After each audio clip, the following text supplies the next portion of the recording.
The obsidian walls of the Grand Synod's high chamber seemed to drink the light from the dying nebula outside the transparisteel viewports, casting long, mournful shadows across the assembly of the galaxy's most ancient races. The air was thick, not merely with the recycled sterility of the station's atmospheric cyclers, but with the palpable, suffocating weight of existential dread.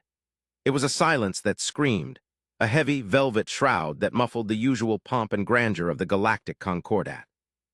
Here in the heart of the celestial spire, the leaders of 1,000 star systems sat in their tiered, floating pods, paralyzed by the reports scrolling endlessly across the central holographic monolith.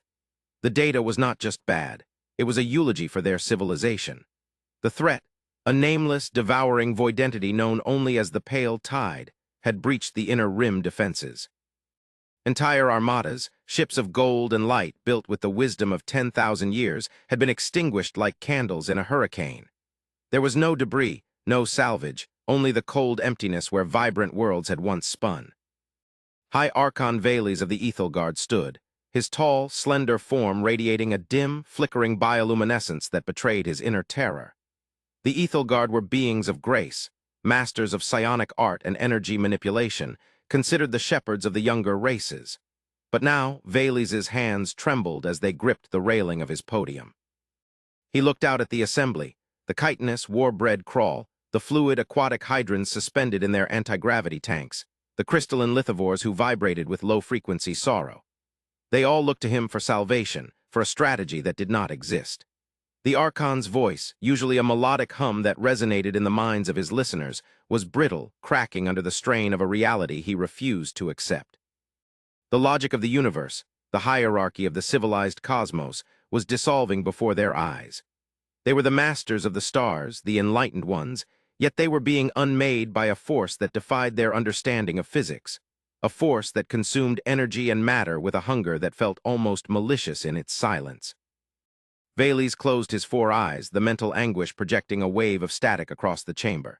He knew the proposal that lay on the table. It was a suggestion so heretical, so steeped in desperation and ancient prejudice that it had not been spoken aloud for 3 centuries. It sat in the digital queue of the Council's agenda, a single glowing rune that represented a sector of space quarantined by the highest laws of the Concordat.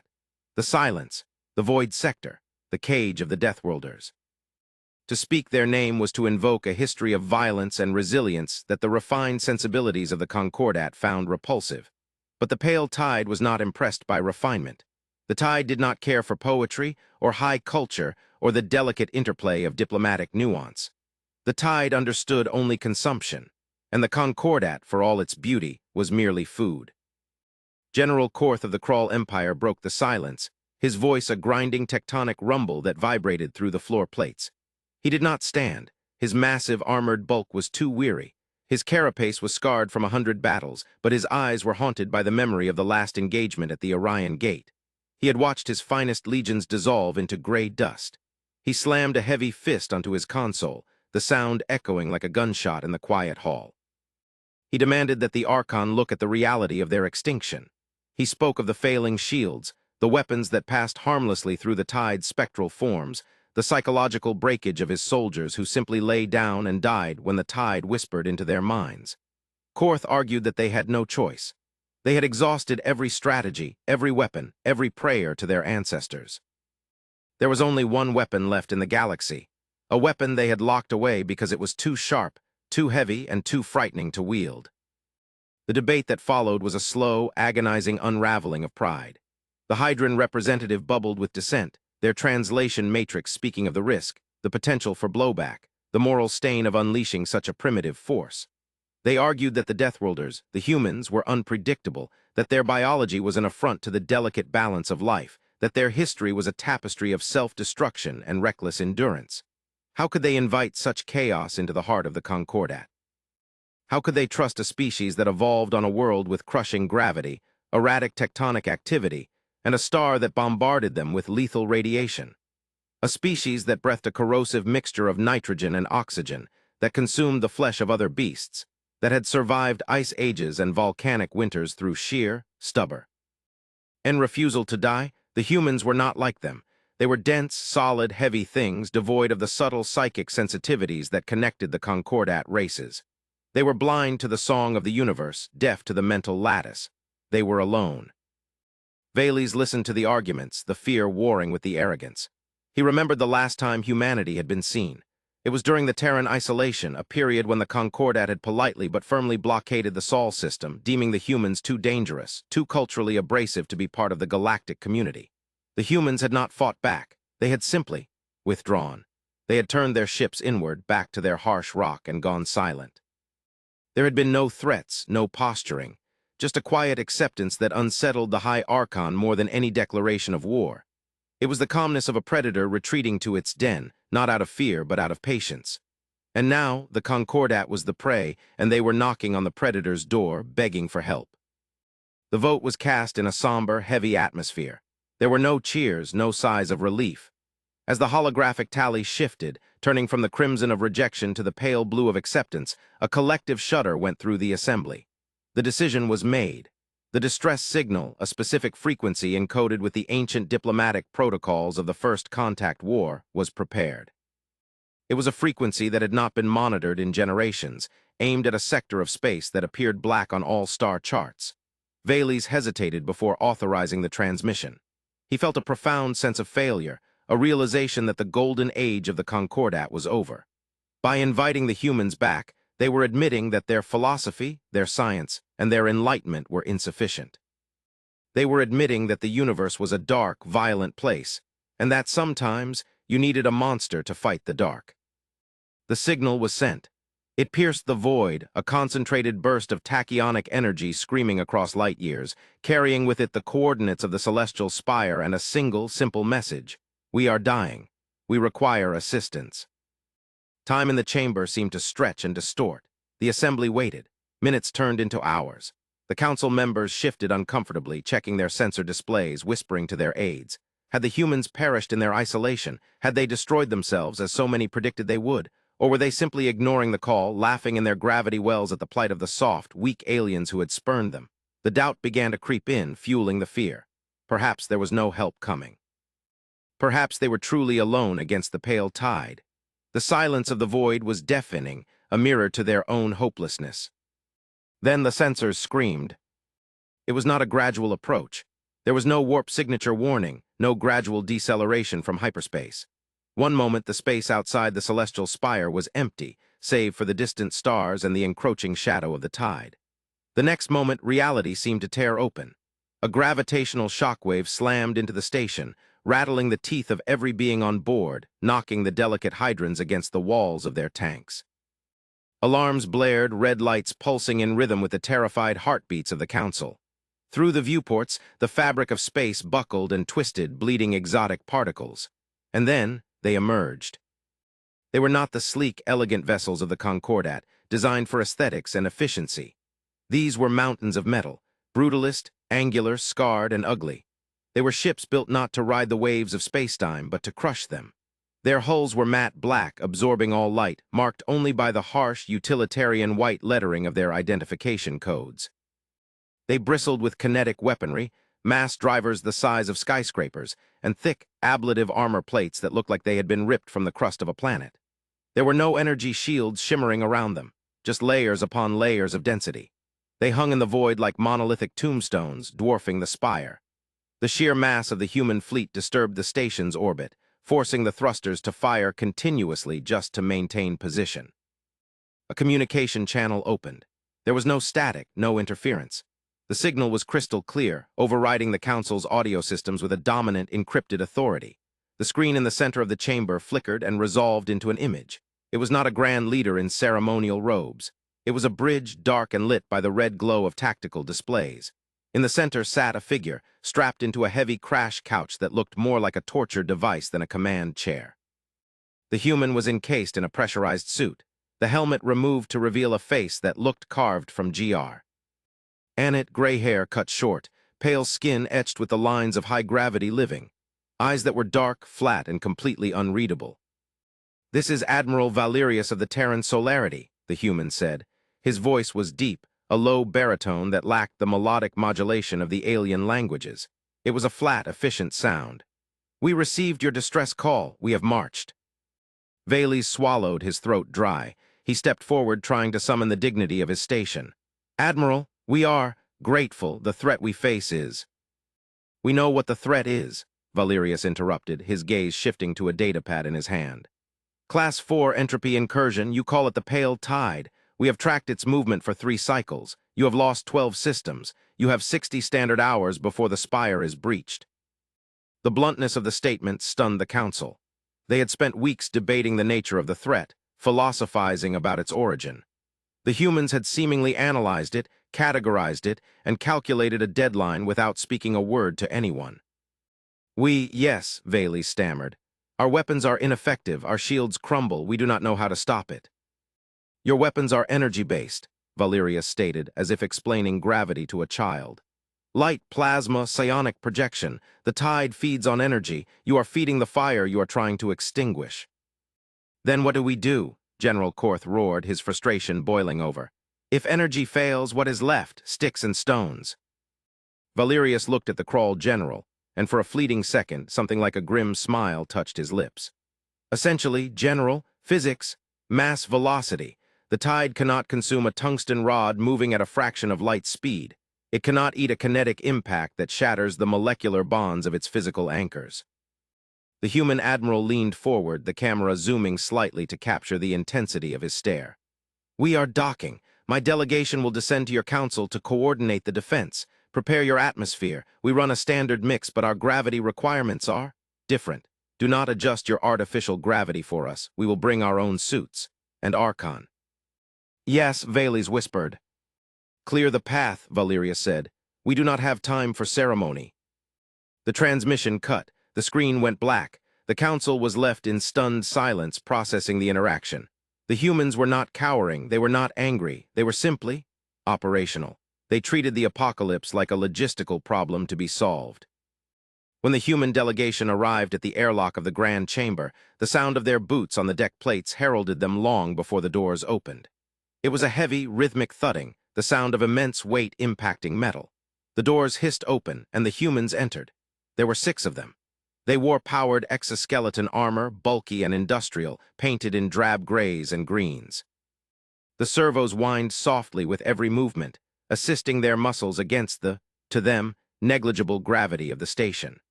They towered over the smaller races, and even the massive Crawl general found himself looking up at the visors of their helmets. Admiral Valerius led the group. He reached up and unlocked his helmet, a hiss of pressurized gas escaping as he twisted it off. The other soldiers remained sealed, faceless sentinels holding heavy kinetic rifles across their chests. Valerius took a deep breath of the station's air, grimacing slightly at the taste. He looked around the opulent chamber, his eyes passing over the gold inlays, the floating crystals, the velvet drapes. He seemed unimpressed. Sit, Valey's gestured to the floating pods. We will stand, Valerius said. He walked to the center of the room, placing a heavy, reinforced case on the floor. He opened it, revealing a holographic projector that was rugged and blocky, a stark contrast to the elegant alien tech. He activated it, and a gritty, high-contrast tactical map of the sector sprang into existence. The tide is here, Valerius pointed to a swirling mass of gray data. It is converging on the spire because this station is a beacon of psionic energy. You are a lighthouse calling ships to crash on the rocks. We cannot simply turn off our minds, the Hydran representative protested. Our technology, our communication, our very culture is based on the lattice. Then you will die, Valerius said. It wasn't a threat, it was an observation. Or you can listen. We are deploying a kinetic screen. We will establish a physical barrier between the tide and this station. We have brought 3 Planet Cracker-class railgun platforms. We will position them here, here, and here. He tapped 3 points in the void. Planet Cracker. Valey's felt a chill run through his bioluminescent veins. You possess weapons capable of shattering worlds. We are Deathworlders, Archon, Valerius said softly. Our world tries to kai. LL us every day. We learn to hit back hard. The strategy session that followed was a collision of cultures. The aliens spoke of flow, of harmony, of minimizing loss. The humans spoke of kill zones, of acceptable casualties, of attrition. They were cold, calculating, and terrifyingly efficient. They didn't care about the history of a moon. They cared about its mass and whether it could be used as a gravity anchor. They didn't care about the beauty of a nebula. They cared if it would obscure their targeting sensors. But as the hours wore on, Valey's began to see something else beneath the brutal exterior of the humans. He watched Valerius pause to adjust the display for the lithivores, ensuring the frequency was visible to their crystal eyes. He watched the human soldiers stand perfectly still for hours, disciplined and alert, never showing fatigue. He realized that their coldness was not a lack of emotion, but a containment of it. They were holding back a tidal wave of aggression and focus, channeling it purely into the mission. They were not unfeeling. They were simply professional to a degree the Concordat could not comprehend. The attack came sooner than predicted. The sensors wailed, and the reality outside the spire began to dissolve. The pale tide had arrived. It was not a fleet of ships, but a cloud of negation, a shifting, shadowy fog that blocked out the stars. Where it touched, matter simply ceased to be. The station's outer shields flared and died in seconds. "Execute Defense Pattern Alpha," Valerius spoke into his comms, his voice calm amidst the panic rising in the chamber. On the view screen, the human ships moved. They didn't dance, they drifted with purpose. The massive railguns spun, their barrels kilometers long. There was no flash of light, no laser beam. Just the sudden, violent acceleration of magnetic coils launching solid slugs of superdense alloy at relativistic speeds. Thum. Even through the vacuum, the recoil of the human ships was visible. The slugs crossed the distance in a heartbeat and slammed into the pale tide. The effect was instantaneous. The shadowy fog didn't absorb the rounds, it was torn apart by them. The sheer kinetic energy transferred into the entity disrupted its cohesion. Ripples of shock propagated through the void. The tide recoiled, its tendrils flailing. "It bleeds," General Korth whispered, watching the screen. "By the ancestors, they made it bleed." "Continuous fire," Valerius ordered. "Do not let it reform." The battle raged for hours. It was a grinding, industrial slaughter. The human ships took hits, shadowy tendrils lashing out, buckling armor, venting atmosphere, but they did not stop. They rotated their damage away from the enemy, presenting fresh armor, and kept firing. It was a display of endurance that defied logic. The Concordat ships would have fled or exploded by now. The human ships just absorbed the punishment and kept hitting back. But the tide was vast, and it was adapting. It began to swarm, smaller entities breaking off to bypass the railguns and head for the spire. They were leaking through the kinetic screen. "They are breaching the perimeter," a technician screamed. "Hull breaches on decks 40 through 50. "That is the refugee sector," the Hydran representative cried out. "Thousands of civilians." Valerius tapped his comms. "Ground teams deploy, intercept, and contain." On it, a voice crackled back. The view switched to the internal security cameras.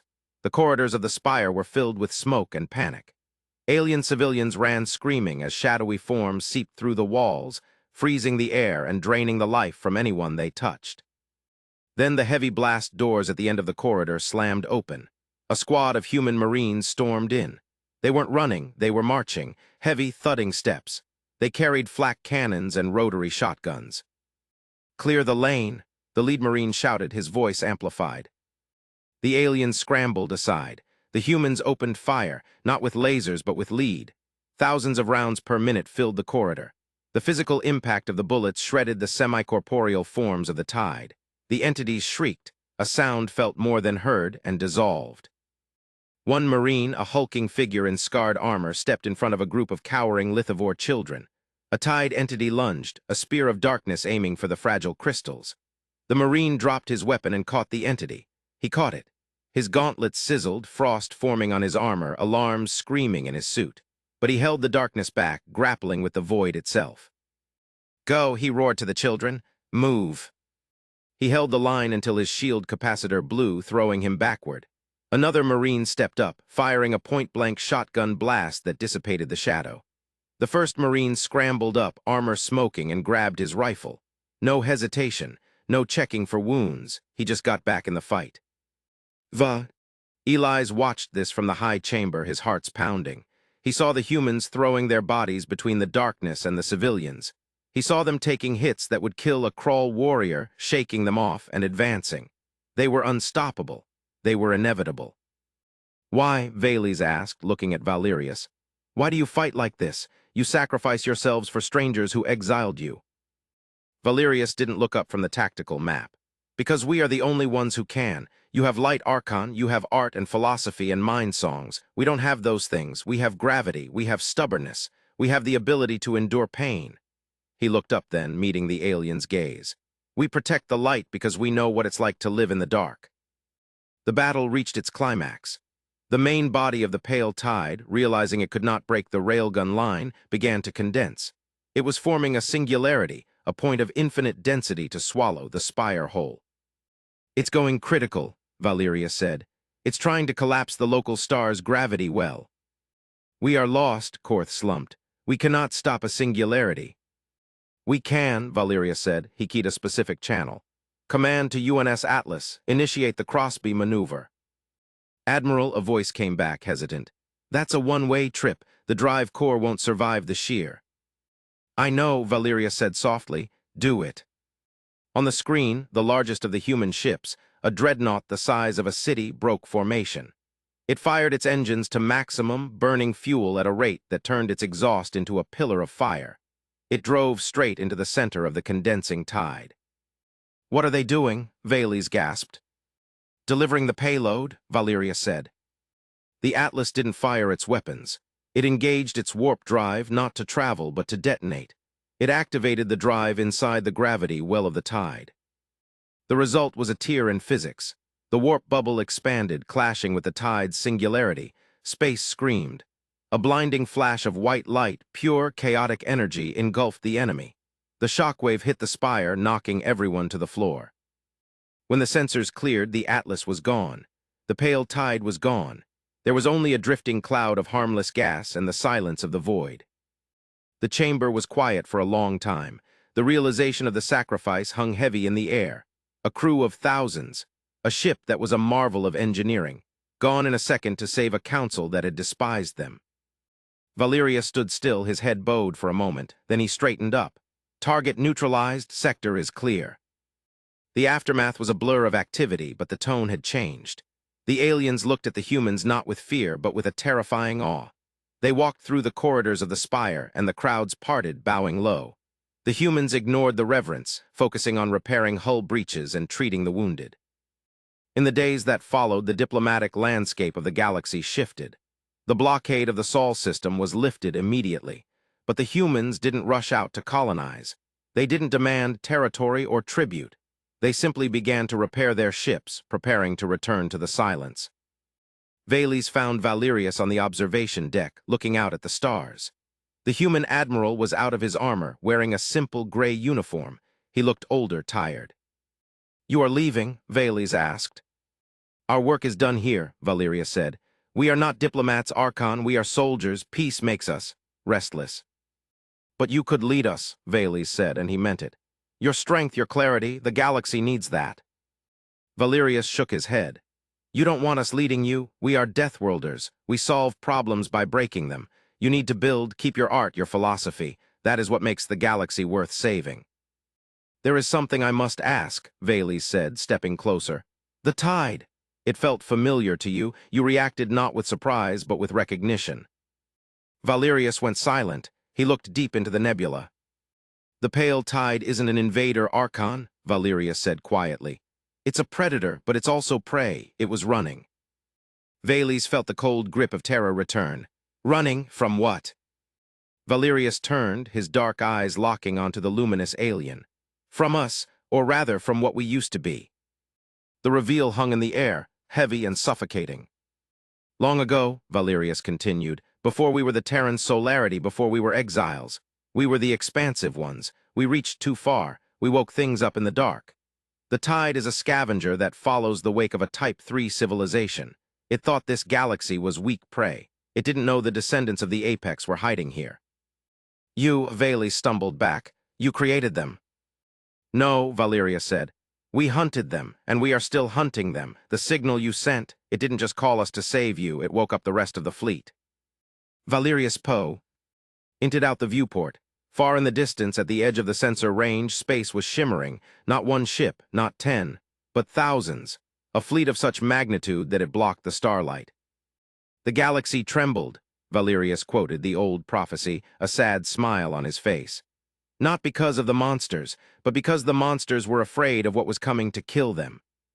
He placed a hand on the Archon's shoulder. It was heavy, warm, and solid. We will secure the perimeter. We will hunt the tide back to the dark. You live in the light, Archon. Build your statues, sing your songs, be happy." Valerius turned and walked away, his boots thudding against the deck. "We will hold the line." Vales watched him go. He looked out at the massive fleet arriving in the distance, the armada of Earth's Deathworlders. He realized then that the Concordat had been children playing in a sandbox, unaware that wolves were guarding the garden gate.